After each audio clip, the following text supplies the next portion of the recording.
buhatan sa LMP Cebu sa Kapitolyo gibuksan. Detalye sa report sa Ronato kini pinagi sa pagpamati ni Katropa Grigi Magdadaro. Live report. Grigi. Yes, ang League of Municipality of the Philippines Cebu Chapter LMP Cebu may balhin na sa ilang opisina sa Executive Building sa Kapitolyo nga may maghatag unya og mas ligong koordinasyon sa kagamahanan sa probinsya Sugbo ug 44 ka mga lungsod sa probinsya. Formal nga ipahigayon ang blessing o inaugurasyon sa mga bagong buhatan sa ikunang andana sa Executive Building niadtong Biyernes, Hulyo 10 tuig 2026. Ang nahimutangan sa mga buhatan mo ang kanhi Capitol Gallery.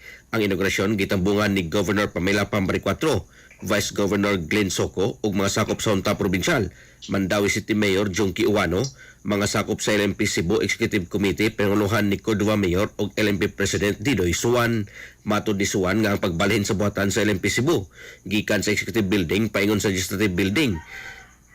Diha mismo sa Kapitolyo, positibong kalambuan ubos sa pamunuan ni Bari 4.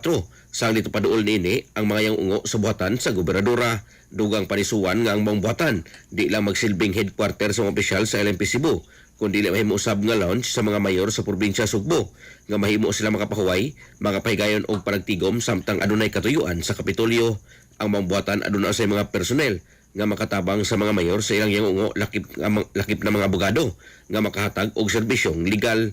Plano usab ni Suwan nga mo-report sa buhatan sa LMP Cebu sa Kapitolyo kausa sa usa ka semana aron pagkatiman sa mga pinahanglanon sa ubang mga sakop nga lungsod. Sa ato mga katropa diha nga nagalubog o naghanap ang pananaw, inom kanunay og Vision X Plus of gel capsule gumikan kay kini kumpleto sa mga phytonutrients nga mapektar sa itong mga mata aduna kay lutein, beta-carotene, vitamin E ug zeaxanthin. Alang sa Pilipino para sa Pilipinas, kinang katropa Gregi Magdaro, XFM News. XFM report. Cellphone Plus Gold, mapalit sa mga butika sa inyong lugar.